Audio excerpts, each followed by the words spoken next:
Craig Brahaga here at the 34th annual Jack Daniel's World Championships, and we're about to go in and judge, and I'm here with Megan Day. none other than Megan. I tell you, we both have cooked this. Yes. Now we get to judge this.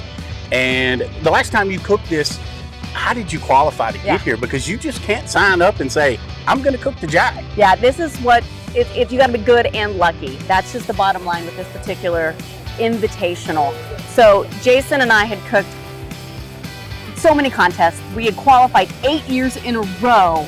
And finally on that 8th year, we got pulled for the Jack. Right. Because you have to win a state championship, but then you also have to be picked from your state.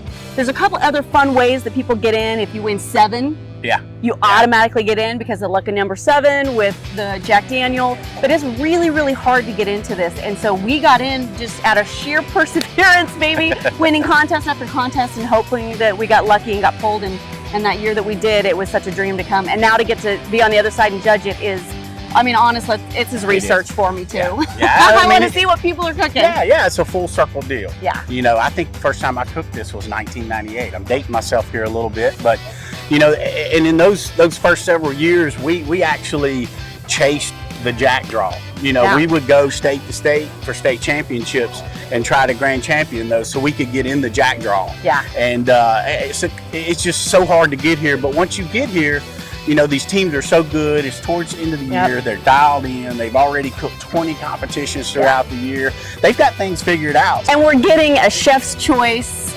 We're getting sauce. We're getting desserts, plus the 4 categories of, you're going to do chicken, ribs, pork, and brisket.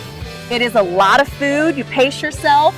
Take a bite, only a bite. Yeah, I haven't eaten anything today. Yeah, I had a couple pieces of bacon, just get the protein, get I going. really haven't eaten since about 3 o'clock yesterday afternoon. Well, and it's a celebrity. I mean, everywhere you look around, there's a legend. There's a weatherman, your favorite weather guy. Yeah. It's really fun to see the different personalities that come out to something like this. It really is. Have you? I've seen who's at my table. Have you seen who's at your table? Yeah, so my table has got a couple of legends, a couple kooky guys, you know. We're having a lot of fun at our table. Yeah, I mean, I've got, you know, like Chris Lilly at my table, Leanne Whippen, Wayne Point. I mean, I've got a great table. And I've got Johnny Trigg, Stretch, if you know Stretch. I've got Ron, who's the weatherman from Memphis. So we've got a really cool table. Yeah, I'm excited to get in there. I'm excited. I'm hungry. Yep.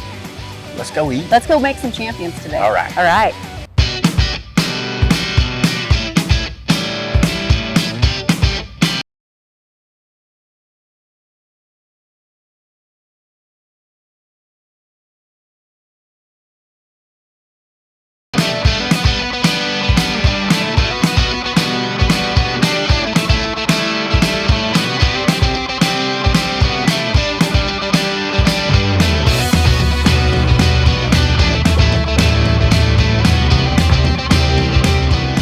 All right, Megan. I'm full. I know. We just got through all those samples, all that great food, and I tell you, here at the Jack Daniel's World Championship, never disappointed. Never. And then you transition from that, and then bang, you got chicken in front of you, and then you've got, you know, 6 chicken entries. You got to sample each one of them. And one of the things that's kind of unique about this particular contest is for the chicken entry, teams have to put a dark meat and a white meat in the same box. So in a traditional barbecue setting for your contest, it's not mandated whether you do a white meat or a dark meat, but this one you have to have both. And one of the things that I've seen after judging this several times is it used to be people would put just either one slice of chicken breast or something or a wing in.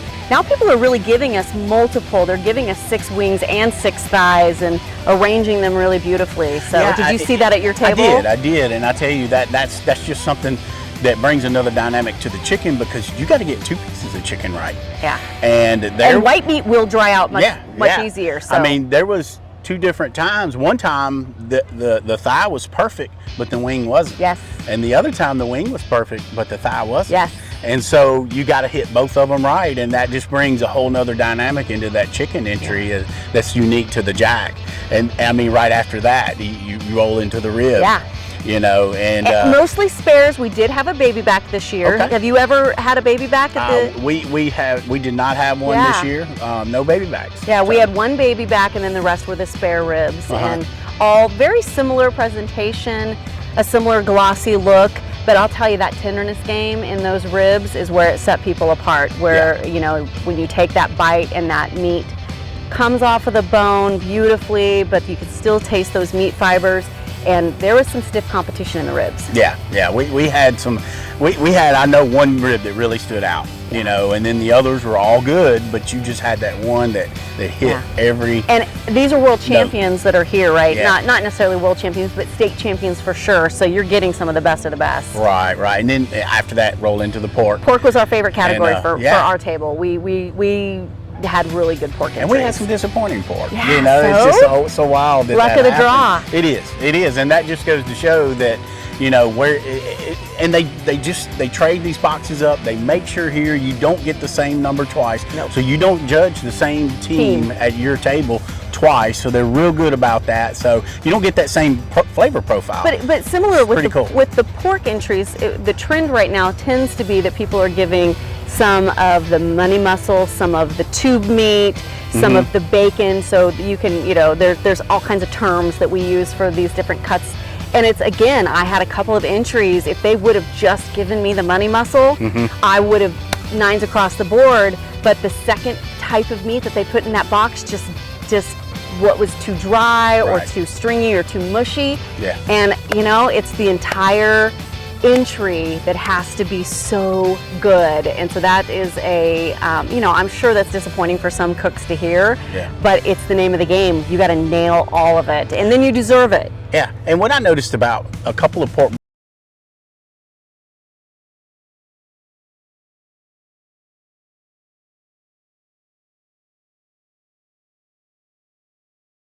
and I thought was cool, you know, in the box. And, you know, you come into brisket there towards the end. Yep. And, you know, being from Kansas City, I mean, you know, I got brisket. one box with burnt ends, and I'll tell you what, there was so much fat left on that burnt end. I was like, oh, there's a delicate balance of that point meat for a burnt end is already so fatty. You want the flavor, but you don't. It's really's got to be rendered right. And unfortunately, their slice was gorgeous, and that burnt end took them out. I mean, there again, we're talking. You go back to the chicken box about having to get 2 pieces. Yeah. Right. I've seen a trend this year of a lot of people not turning in that burnt end because you got to get that. You got to get them both, and you got to well, get the slice ends, right. If you're familiar with burnt ends, it's a polarizing piece of meat because some people really do like them crunchy and hard and that charriness, and some people want them soft and supple and moist, and so that's a little subjective on that one. So I understand what people are not wanting to put both types of meat in there, but really, if you can do both of them, you deserve to win. Yeah, right. Yeah, and that's the other side of it. Okay, so tell me, get both. I had two boxes with burnt ends. And did they do well? No, they did not. See?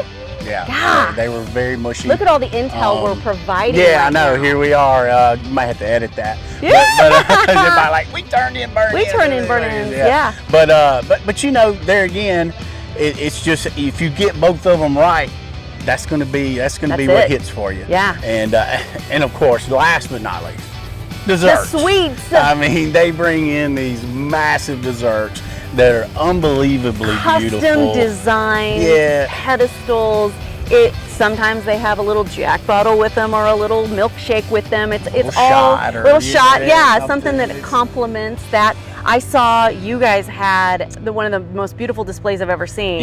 Yeah, it really did. It'd be a giveaway, but can't talk about it. I can't talk about it, but you know they go all out on these, and we actually had one entry that just the plate looked real pretty. Yeah, the plate itself, but they did nothing with it. Nothing complemented that, and all the others kind of went all out on it. So you know that stood out a little bit in the appearance against the others, but it's just. And those scores are weighted, so an appearance score is not as heavily weighted as a taste and a tenderness. So you can stand to lose a few dings on an appearance and still nail your taste and tenderness and have an excellent score just because of how they weight the importance of the taste and the tenderness compared to the appearance. So hopefully it tasted great. And we had the same thing. We had really beautiful, you know, dessert scapes, as I like to call them. There was some with multiple layers, flowers, all kinds of extra toppings and things that went with it. And it's all, you can tell people really get excited and put their heart and soul into those dessert recipes. They really do. And I tell you, as full as I am right now, I only out doing that by the excitement I do have in crowning a world championship here, and you know that's why we take it very seriously what we do when we go in there and we judge, because we know the enormity and at the end of the day that person that walks that stage, we're changing lives. That's what it does. It does. It changes lives. It is validation. It is a pat on the back. Your peers will forever remember that you won the Jack, and you will forever be a world champion. Forever. And I mean, if you win a world championship side at the American Royal, you're always known as a world champion. That's right. I might have done that this year. You so might have. Jason and I. Thank you. You know, we believe in being a good cook on all categories. So it just, and there again, I use the word dynamic, but it brings that cook side, because you know and you understand what it takes and the commitment it takes to get here. And so we know that side, so we take it very serious in what we do in our judging. It's an honor to be at this and to be able to judge it, and to know that we both have cooked it and get to judge it is like. How many years? I think this is like maybe my 5th year judging. Okay. But we cooked it one time. So how about you? I've cooked it 4, and this is my 6th year to judge it. Yeah. Awesome. Your family, when you're here, this is truly a destination, and I really encourage people to come see it, because there's so many things that people can do just here on the distillery grounds. And other cooks, even if you're not cooking this thing, come see it, man. Come see the pageantry. It'll light a fire. I mean, it'll say, I want to do that. That's going to be on my bucket list. I'm going to chase those state championships, or I want to win those 7. And when you say chase those state championships, it's a literal chase. You go to another state to try to win their entry, right? You will drive to Utah to get it. You will drive to Washington, D.C. is only one contest, and if you win that, you go to the Jack. But if we're not here, don't drive to Texas, because there's like so 200 of them. Well, and the same with Missouri and Kansas. I mean, it's 1 out of 40, 1 out of 60, something like that. So people will go to some of those states that don't have as many contests to try to be the winner. There you go. Well, it's worth the chase. Yep, it's been a great day, and I always enjoy working with you. Yeah, always. Thanks. Enjoyed it.